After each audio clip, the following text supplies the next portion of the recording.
Hello, welcome back to Blame the Dice Wargaming. My name's Tim. Today we're going to be doing an unboxing video. I've got two items to unbox and show you today, but I'm not going to split it into two videos. It will probably make it a damn sight easy to record and stops me faffing around and you having to sit through adverts. So we've got the Republic Specialists and we've got the Separatist Specialists. We're going to jump into these, have a look at the sprues, have a look what you get in the box, look at the cards, talk about kind of ways you might kit them out, build them out, and that's that. Okay, stick around, enjoy. And here we are with the Republic Specialists put together out of the box, and the same for the Separatist Specialists. We'll go through what comes with them, have a close look at the models, and talk a little bit about the build options. Starting with the Republic, this is what your sprues look like, and whilst you'll get a better view of the models shortly, one thing that's really good to point out is the number of helmets and head options that comes with them. So you can make, if you buy multiple of these, as I imagine lots of people are, you'll be able to make a lot of individual choices about either their poses or about their faces. And here's the other side of the sprue, lots of choices for your models there.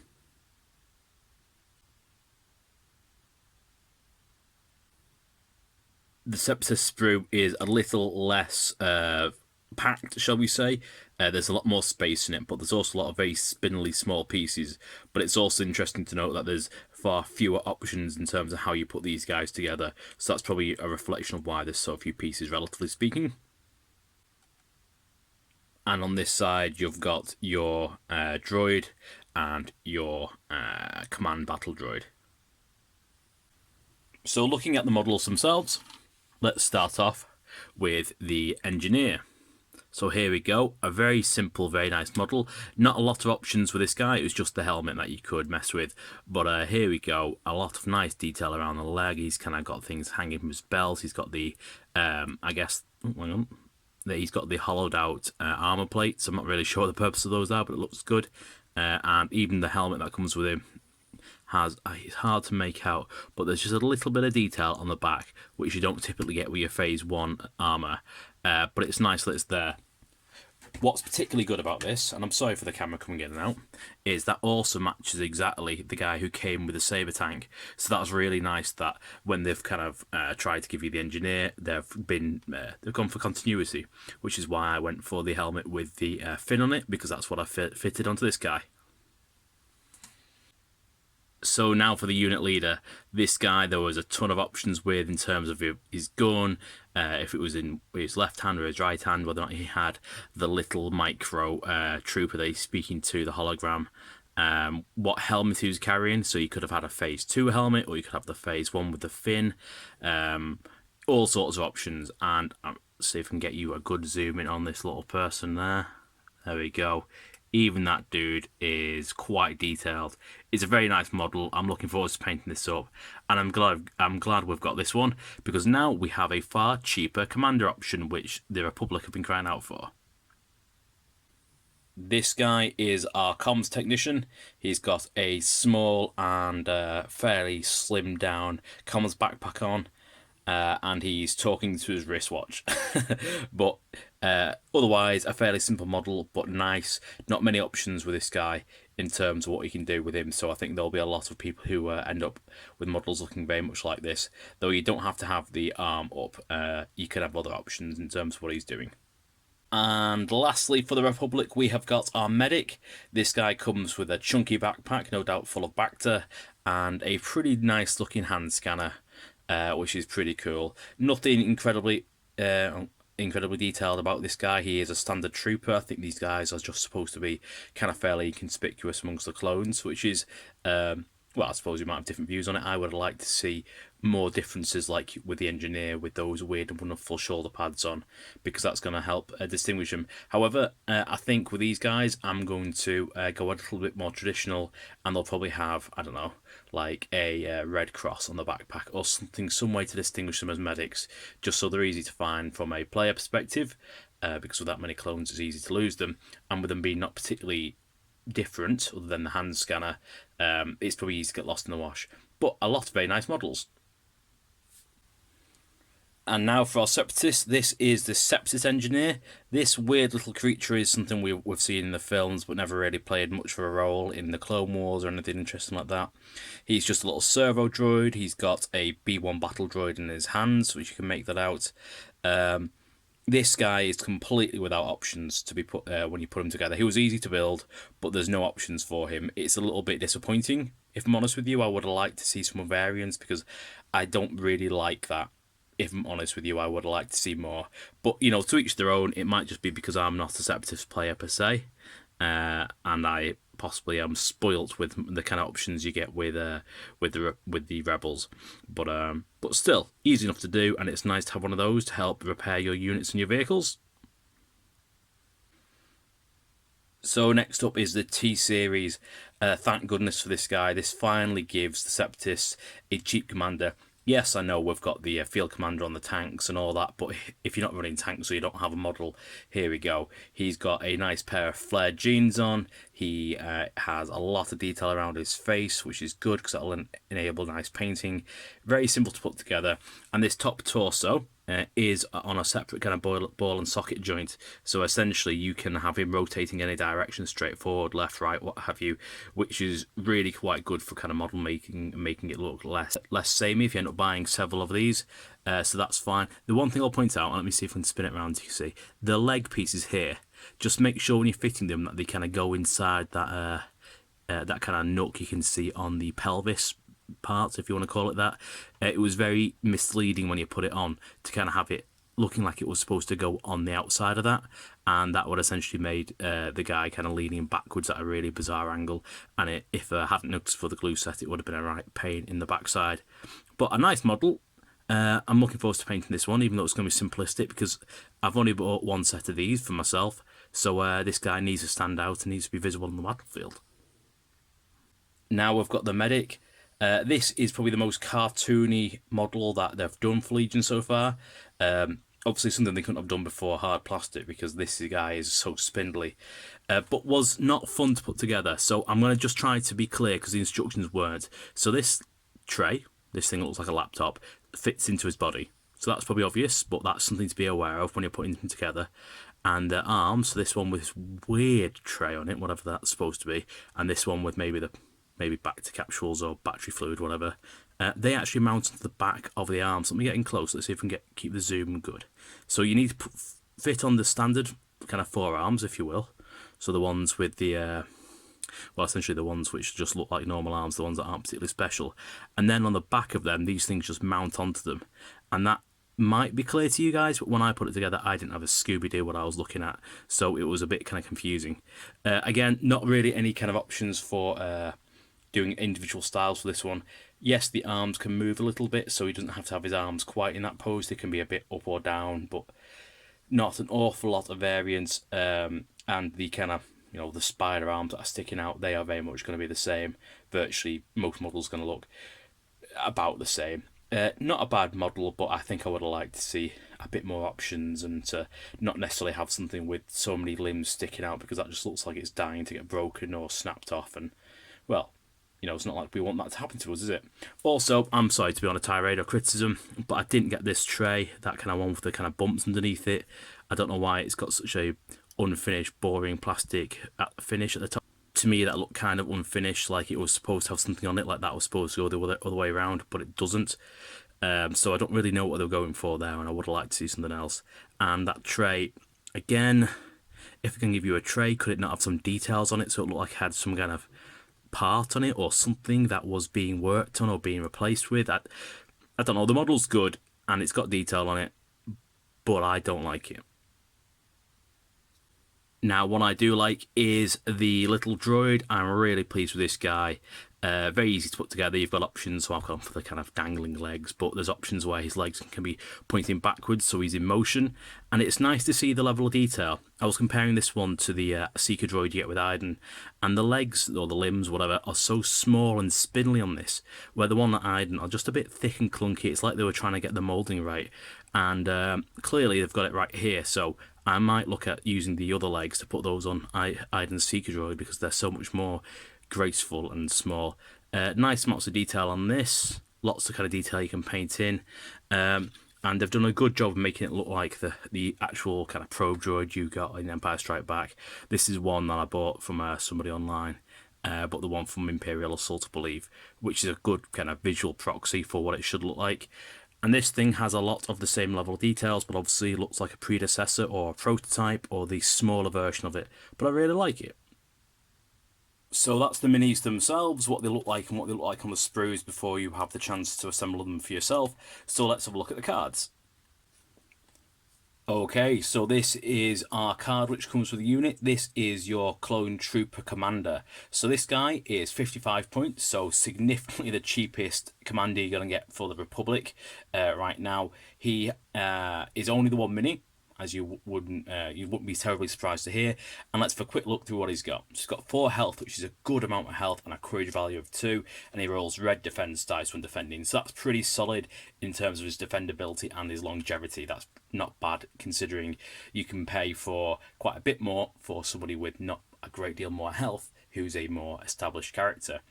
In terms of his weapons, he has got range 1 to 3 black dice, which I think is pretty solid for a non kind of hero, and he's got the advanced combat training, so he's got 2 red dice in melee, so pretty good all around there, I'd say. The only downside is no surging up or down, which is something we expect at this point. In terms of his upgrades, he's got a command upgrade, he's got a training upgrade, and he's got a gear upgrade. So a few options to build him out, so you've got lots of things you can add to this guy. So let's talk through what his keywords are. Now, some of these are new, which is great. So, Bolster 2, brand new keyword. Choose up to 2 friendly units at range 1. Each chosen unit gains a surge token. That's pretty solid. If you're running alongside phase 1s, that's great to be able to give those out, because they don't really have an easy way to get hold of those, whereas the phase 2s with reliable 1 do always get a chance to have those. So that was great for them. He's also got direct.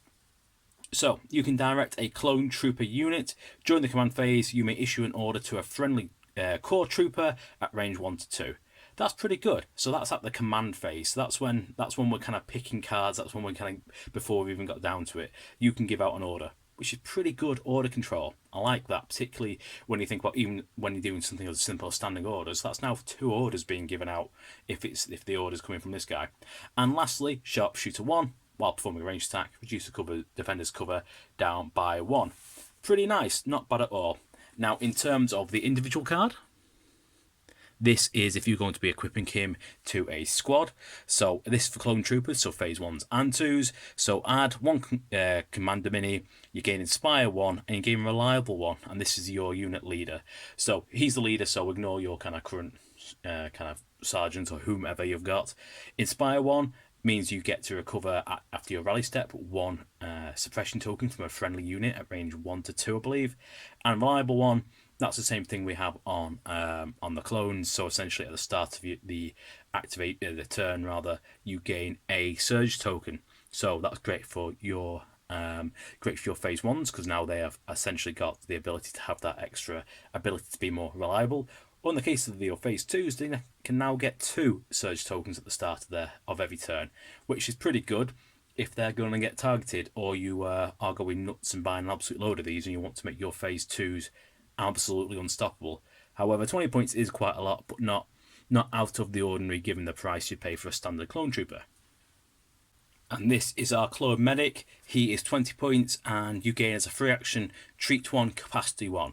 So unlike all the medics in the game so far that we've reviewed, he will only have the ability to treat 1 wound. So not amazing, but it could be the difference between saving a commander's life, particularly if that was Obi-Wan or Rex or Anakin, whatever, and you are putting an extra health back into them, and that keeps them in the game, because that can be good points. Or for 20 points, depending on the squad you're in, if that was an ARC trooper that you were nearby, or it was a phase 2, you could be you could be really glad of that. So let's appreciate that. Now, the key thing here, in addition to the whole treat 1 capacity 1 versus treat 1 capacity 2, is the fact that he is not a non-combatant. So you can fire with him. So when you are shooting with your squad, he can add a dice to that dice pool, whereas the Rebels and the Empire couldn't do that.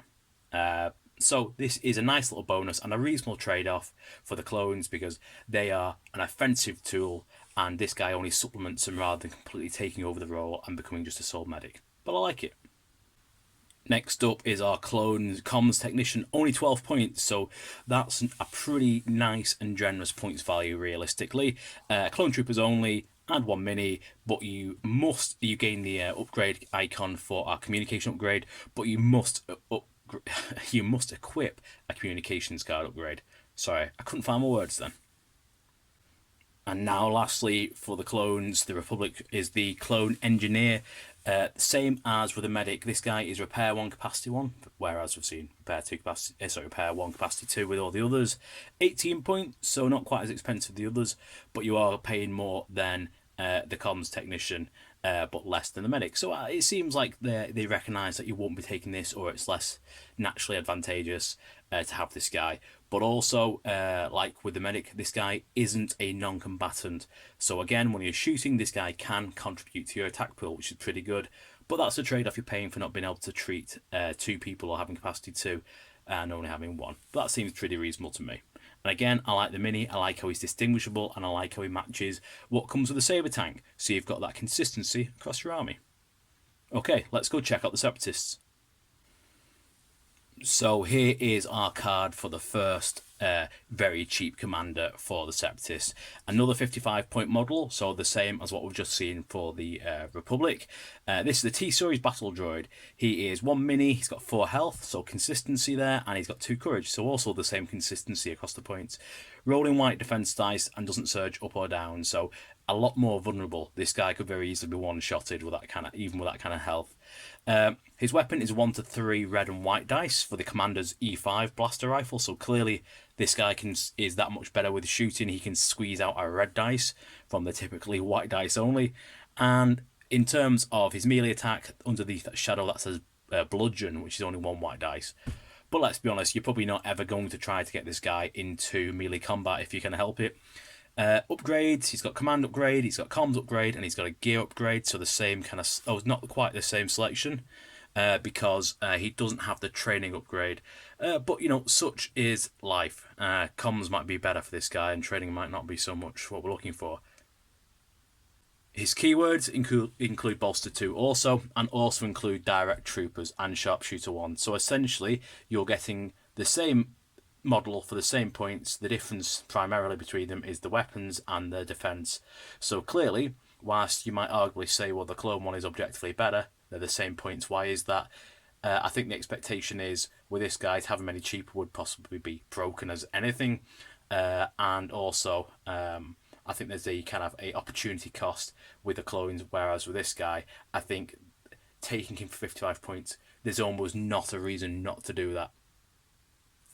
Here we have the individual unit card for this guy, if you're going to add him to one of your droid trooper squads. So he's 18 points, he's only 1 health, so bear that in mind if you did put him with super battle droids who are 2, so he's not going to be incredibly healthy.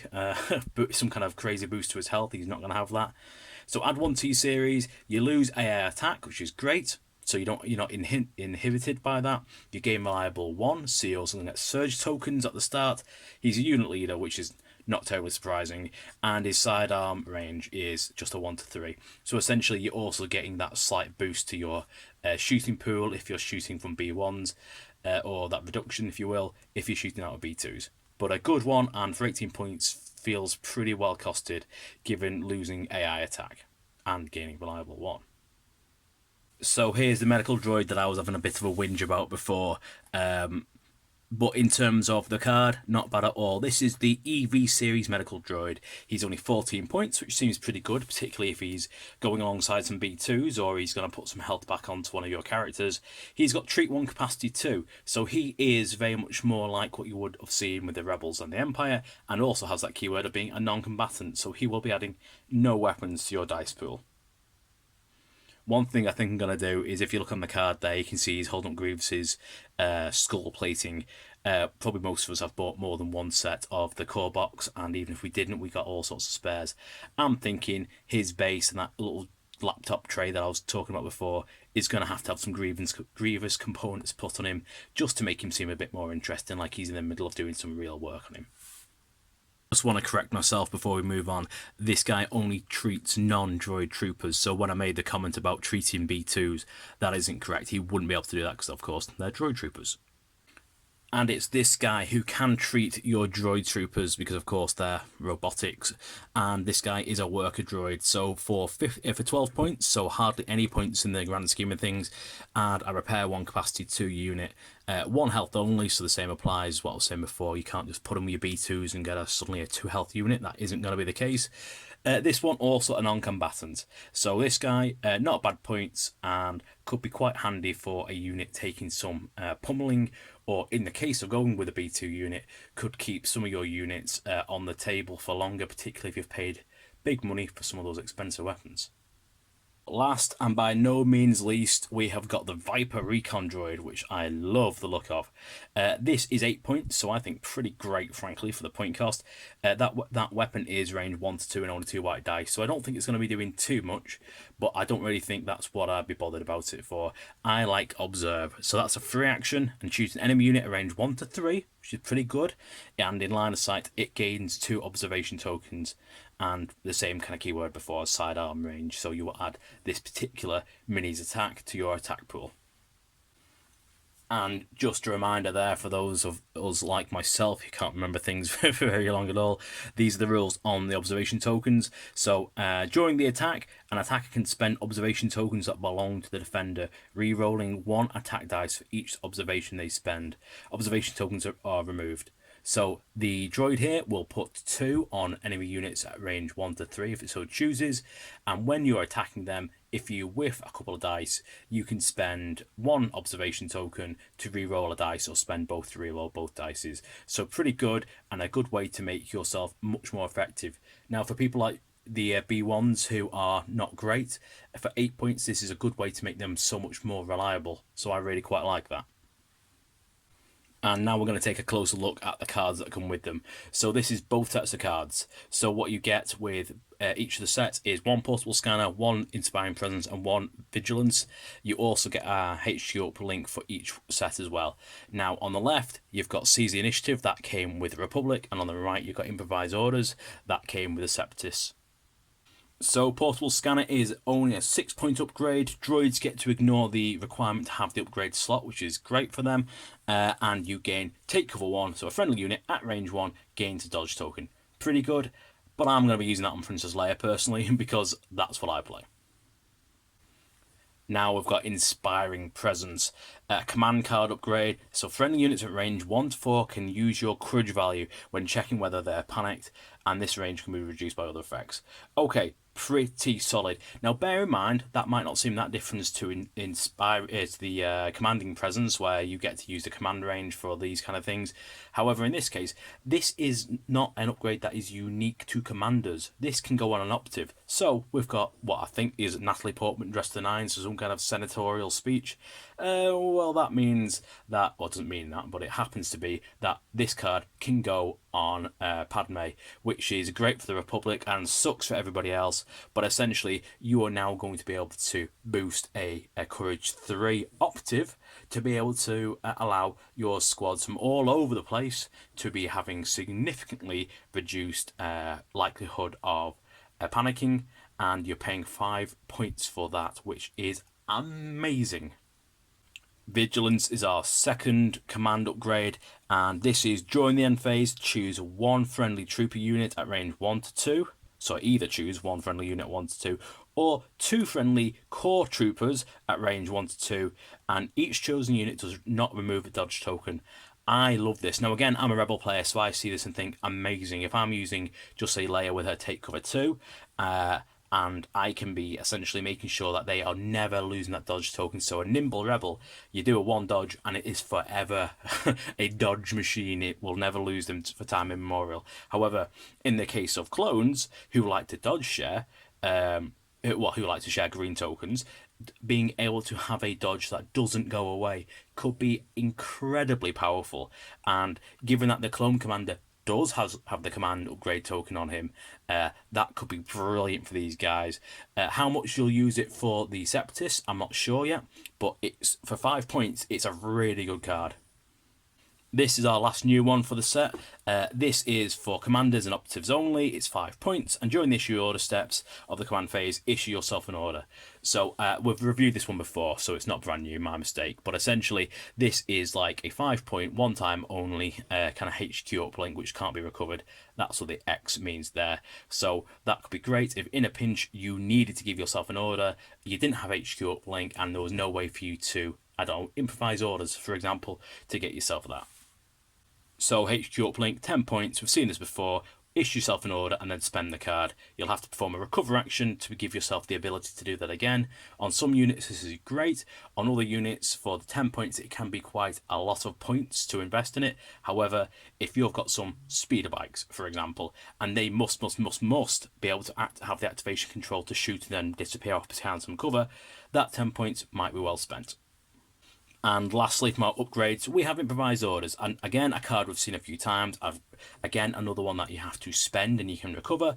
But for 10 points, after an order token is drawn from a friendly order pool, you may choose at that point to draw another one. And essentially look at them both and decide, well, which one of these do I really want to go with? So it's not giving you complete order control, but there are times when you're saying, gosh, I really want that sniper to go first, and I've pulled the core trooper. So you can pull out another one. If you get lucky, you might have exactly what you want, and you can play that order and put the original one back in the bag. For 10 points, not bad. It is something that's got to recover, so it's up in the air how good that is. I like it. I do enjoy using it. So now we're moving on to our command hands. This is the Republic's half we're going to look at first of all, and this is your 1 pip. The art on this is excellent. I really like it. So this is your 1 pip. It gives an order to one vehicle, Republic only, as you'd expect. After a friendly vehicle is issued an order, choose a friendly clone trooper unit at range 1 to 2 and issue that an order. So instead of this being 1, it's going to go to several. So it's pretty good, and it's one vehicle, so that can be a tank, that could be a I forgot what it's called, the Bark Speeder, there we go, came to me in the end, and the Walker, which is pretty good considering sometimes you really need one of those to go, but you get a free action for it, which is pretty solid. Next up is air support. This is a 2 pip and it's for 1 commander or 1 heavy unit. So unusual for a 2 pip for these cards to only give it to 1, but when you read the text, pretty good, and I'm not going to complain, or I wouldn't if I was a Republic player. So once in this round, at the end of the activation of a friendly commander, so a friendly commander, clone trooper, or friendly field commander unit, it may perform an attack using the following weapon. So a range 4+, so bear in mind that's anything outside of range 3 is 4 or beyond, so don't get that confused. And this is a beam 2 red and 2 black attack. Now the beam weapon essentially means you'll shoot at one unit, and because it's a solid beam, you can then make a second attack to another unit within range 1 of that and line of sight. So essentially it means you are doing like you see in the LAT in the background, you're doing a sweeping beam attack, which is pretty good, pretty powerful, and that's immune deflect, which is pretty solid given that you might be coming up against something with a lightsaber, and it's not a bad way to try to squeeze through some damage for just playing a 2 pip card. Pretty nice. 3 pip time, attack of the clones. Now this is more like, this is what you'd expect to see. 3 pip gives it to 3 clone troopers. Artwork's incredible on these cards. Okay, so Republic only, when issuing a, I can't read today, when a unit is issued an order using this card, it either gains 1 surge or removes 1 suppression. That is pretty tasty, and that's a good one to hold on to. Normally your 3 pips get burnt early on because you don't really care in a lot of ways, but this is one which, if you need to order a lot of troops or you've got a lot of suppression and you haven't got a way to inspire them off or to remove it, that could be really good. Or if you are going to use it in the opening turns, having that surge for a bit of extra defendability so they don't get plinked off, or having the ability to have a surge to attack more effectively, pretty good. I really like that card. I think that's a cracking card. Okay, now over to the Separatists. This is their 1 pip Mechanized Incursion. This artwork is amazing again, but it's also 1 vehicle, so following a bit of a pattern. Separatists only.